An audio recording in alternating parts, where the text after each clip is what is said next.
Turning now to the cannabis industry. It's been booming across the country and right here in Massachusetts, which means more and more reporters are covering related stories and trying hard to get it right. We're not referring to the facts, but something more basic, like a name. We know what it is, but what should we call it? The cannabis gold rush is on. Colorado pot shops sold the most pot ever this past March. Massachusetts will become the first East Coast state to allow the sale of recreational marijuana. Wait, come again? Cannabis Pot shops. Marijuana. Viewers and readers, especially those in the industry, like to send blunt feedback, pardon the pun.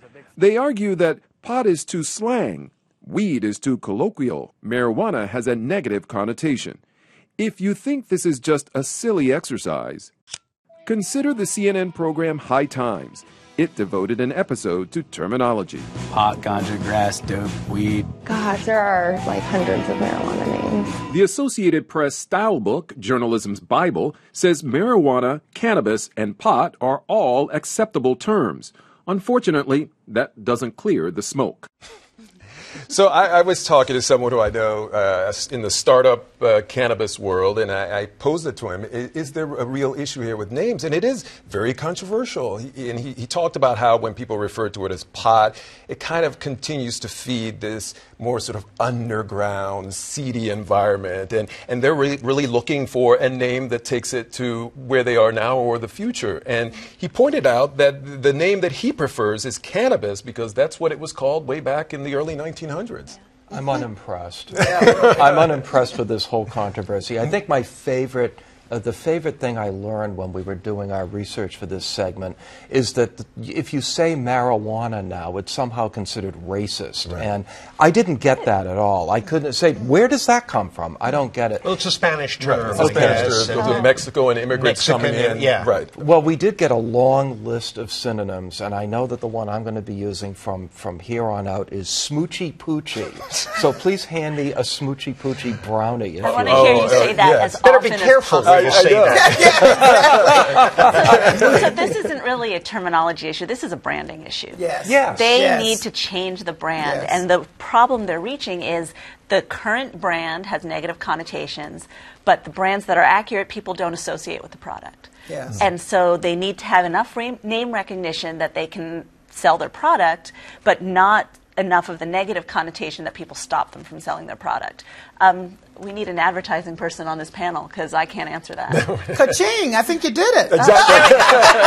I would say that this is exactly right, what Lila has just said, and it's very akin to something we're looking at every day here in Massachusetts. Trying to move from gambling to gaming. It's gambling, people. I don't care how much gaming you try to game it up with. It's still gambling. You know, that's the end of it. So, you know, there you have it. This is the same thing. And I don't know that, I guess I never thought of it negatively by the use of these terms, but I get why they want to disassociate certain periods of time and move it to something else. I think it's going to be a hard turn. Yeah. I mean, we've talked about these kind of debates before, illegal immigrants versus undocumented and so forth. I mean, I personally... I have to say this feels more important. This does not. Well, So that's what I'm saying. Oh, agree. So, Well, it is important to the people in the industry. I get it, but I don't care about them. I mean, seriously. I mean, this contentious age we live in, I mean, I think there's an easy, obvious compromise. Just call it what I call it, the devil's lettuce. There's no negative connotations there. But look, you know, as someone who writes for TV where every second is precious, you know, I prefer something short and punchy like pot as opposed to marijuana or cannabis. And I think legitimately a lot of people might not know what cannabis is but would recognize pot. How about, all kidding aside, how about we just go with grass? One syllable, not a negative connotation. Who doesn't like grass? Easily, I think everybody understands what that means in this context. And you're bringing in the all-important farm animal demo. You'll get a lot of hoof clicks if you have grass in your headline. I think the print journalists will like that as well because grass fits into a 32-point one-column headline. Bingo. There you go. I guess what surprised me is the fact that people really, I noted this earlier, people do push back. They'll either text things when you report using pot. They'll call in and say that's not the right terminology.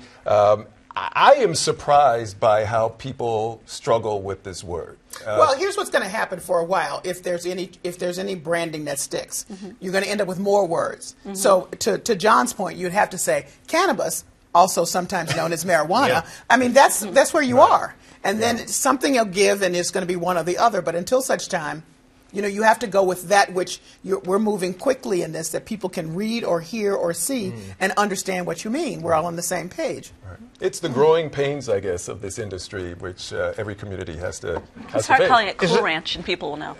Yeah, that's true. And maybe as more and more newspapers have reporters who cover the beat, as we know the Boston Globe does, they'll educate us on the proper terminology, right? Yeah, no. Okay.